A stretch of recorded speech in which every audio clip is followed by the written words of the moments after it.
I'm Sarah, 26 years old. I lost my mom to illness when I was in ninth grade. Since then, I've been acting as a mom for my sister, who was only 8 at the time, while cooperating with my dad. Hey, Dad, John mentioned that maybe we should go fishing sometime. Really? My dad looked thrilled at John's invitation. John has been my boyfriend for a year now. We're both 26 and work at the same company.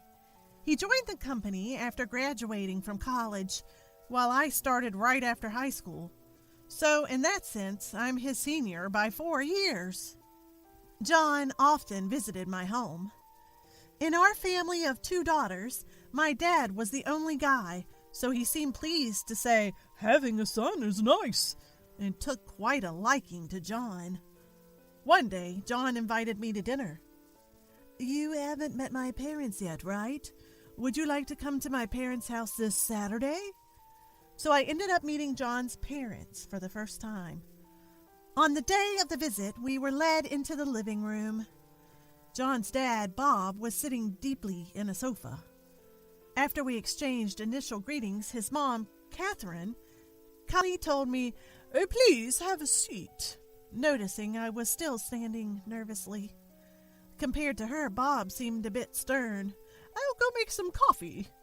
As I stood up to help, Catherine told me to stay seated and headed to the kitchen.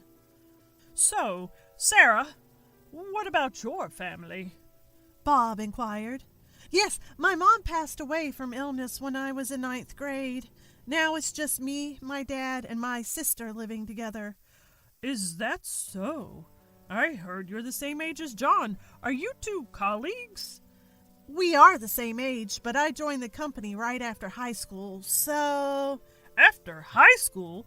You're a high school graduate?"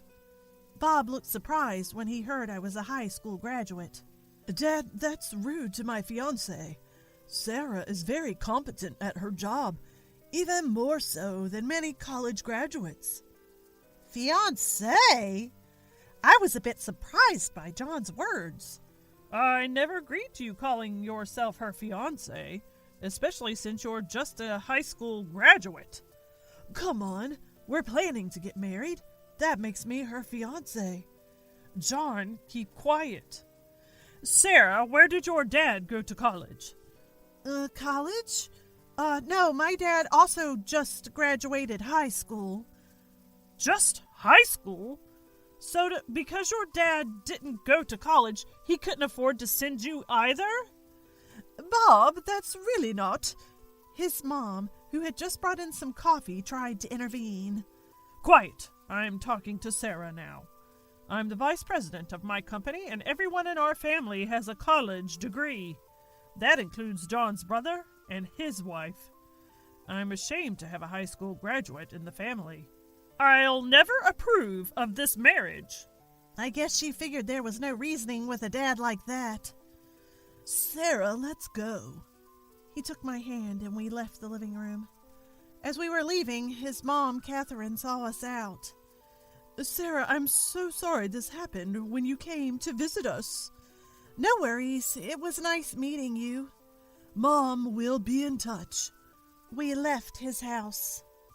I could tolerate them demeaning me, but making fun of my dad was too much. I couldn't forgive that. He apologized, but I told him I'm going home alone and left for my house. The next morning, he wasn't at work.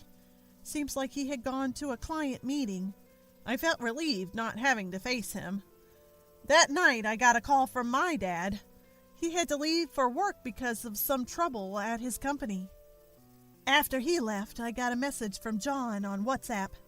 I thought this could be the end for us. In the evening, John called me. He was very flustered and his voice was muffled. "Sarah, my dad is on his way to meet your dad. I'm coming too." "What? Really? Okay, I'll let my dad know." I hurriedly contacted my dad. Apparently, his dad had called him yesterday to apologize for his rudeness, but then his dad added, "Why should I apologize? I just said what was right," and dismissed it. "Fine, there's no point in talking to Dad anymore. I'm going to marry her. Even if opposed, he declared he'd be with me. Do as you wish. Bob hung up abruptly. It must be that high school graduate's daughter's fault. I'll go talk to her parents myself and make them call off this marriage. That's what Bob had said before leaving his house.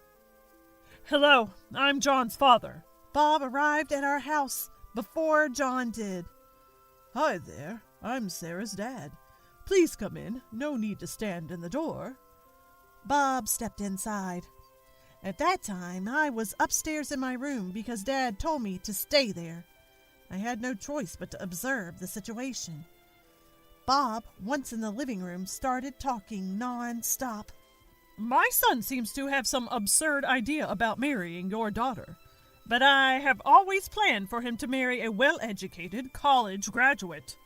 My older son's wife is a top-notch graduate, so it would be shameful if John, my younger son, marries just a high school graduate. So let's pretend this conversation never happened.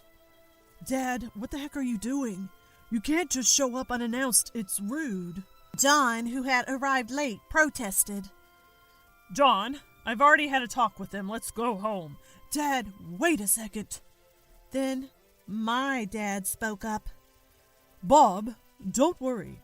I have no intention of letting my daughter marry your son. Feel free to go home. Surprised by my dad's response, Bob said, If you understand, that's fine. Come on, John, let's go. Bob arrived like a storm and left just as quickly. Finally, some peace and quiet. I could hear everything that was going on downstairs from my room upstairs. Sorry to have startled you earlier, but there's no need to worry. Thanks for being straightforward, Dad. I should have felt relieved, but instead, it felt like it was really over with John. The mood sank quickly. Seeing my reaction, Dad chuckled. Don't worry, I'll make sure you two get married. Leave Bob to me. He promptly called his lawyer. After some time had passed, Dad said he was going to John's house and left. Apparently, this is how the conversation went at John's house. What brings you here today? I thought this matter was settled. Bob, aware of the visit, looked skeptical. Yes, as I said earlier, my daughter will not be marrying. If that's the case, there's nothing more to discuss, right? Today, I'm here to tell you that John is now my adopted son. He will be marrying my daughter. Was speechless. Adoption? You must be joking. Bob, John is indeed your son, but now he's my son as well. Dad, he's right. Don't worry, you still have your older son and his well-educated college graduate wife. My dad said, sarcasm dripping from his words. Bob was visibly angry. What are you talking about? These are separate matters. Do what you want. Weren't you the one who said only a college graduate daughter-in-law is acceptable? That's why I got adopted. Now that he had his adoptive dad by his side, John wasn't backing down. That day, Dad told me he was going out due to a work issue, but it turned out that John was the issue. I'd kept quiet about my recent exchange with Bob, but my dad had heard it all from John. My place is secure. I'm the second son, no need to inherit the family business, so I offered to adopt John. My dad explained. Turns out my dad was actually hoping John would take over his company in the future, and the duel between John's two dads was far from over. To the astonished biological father, the adoptive father said one more thing.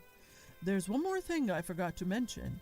John's adoptive dad said, shocking biological dad. About your company wanting to do business with John's company. I'm afraid we will have to cancel that deal. What? The sudden cancellation left both of Bob's parents shocked. Why would you cancel? That deal is between John's company and ours. It has nothing to do with you. Actually, that John's company is a subsidiary of the company I run. Guess I never mentioned that before.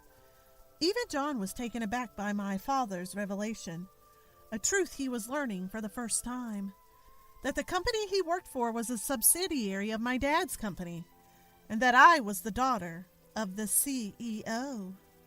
My dad had expanded his modest company, inherited from his father, to the point where now it had subsidiaries. I hadn't gone to college not because of financial constraints or lack of academic prowess. It was to help my dad. I decided to work immediately after high school to get professional experience to support him. But if it turns out that I am the daughter of the president of the parent company, people will be concerned. That's what I thought, and I kept it a secret. I feel bad for not telling him. But if he knew I was the daughter of the CEO, he'd never feel comfortable coming over to my house. My dad had been supporting this lie. We're both just high school graduates. We're not your type, my dad finally said. So let's forget about that business deal. I didn't mean to offend. Bob's dad tried to backtrack, but it was too late. My, the look on Bob's face was priceless, my dad said, chuckling as he returned home. I wish I could have seen it. I thought a bit relieved that I'd gotten some payback on Bob. I thought that would be the end of our retaliation on Bob. This isn't the end, Dad laughed. The cancellation was all a charade, a lesson to teach Bob a thing or two. Of course, my dad had no intention of actually canceling the deal. Bob, unaware of this, felt indebted to my father and John, assuming they'd generously reversed the decision. With a sense of inferiority hanging over him, Bob could no longer object to the adoption or our marriage. And so came our wedding day, where everyone learned we were both just high school graduates. And there sat Bob looking mortified in the family section, thinking about the ongoing misfortune that would befall Bob. We felt some sympathy for him. Our wedding ceremony went off without a hitch.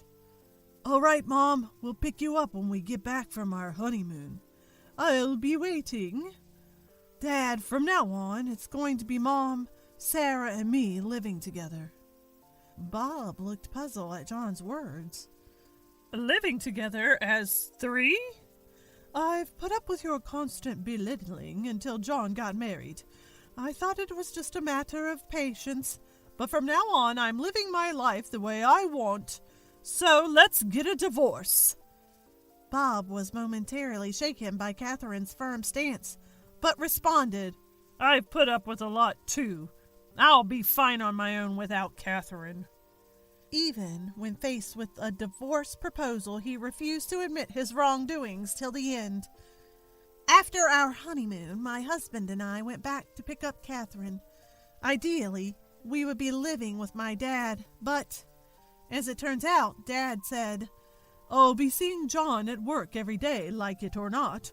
I don't want to see him at home, too.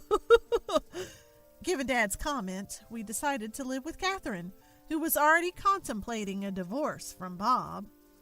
Bob was left alone after the divorce, though he had reacted explosively when Catherine suggested the divorce. Getting a divorce at this age is embarrassing, Catherine said she hears him say to the neighbors whenever she goes home for her parents' caregiving. Bob had always refused to live with his eldest son and family, claiming it would be a burden. But now he's asked them to let him move in because he can't even take care of himself. Apparently, he's having a tough time adjusting to life under the strict rule of his strong-willed daughter-in-law. When Catherine heard about Bob's current situation, she chuckled. It's fitting punishment for looking down on me all these years. I wish he'd get a taste of how I feel and get over himself. Moreover, the president of the company where Bob serves as vice president is his own younger brother. Bob is still doing outside sales because he's inefficient at his job. He relies solely on connections, can't secure contracts, and can't stand up to his younger brother. He's lost his standing at work and at home. Turns out Bob had reasons for his demands for a college graduate daughter-in-law and his tough stance towards Catherine. He had always assumed that he, the eldest son, would take over the family business.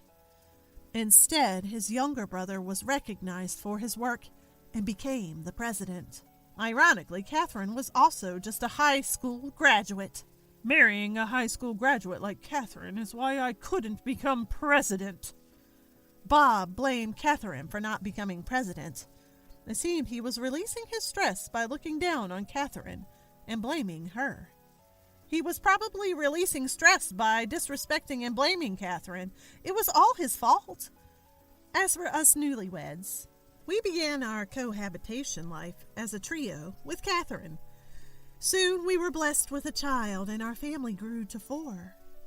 Having lost my mother at a young age, Catherine has been like a real mother to me, and she even calls me her own daughter.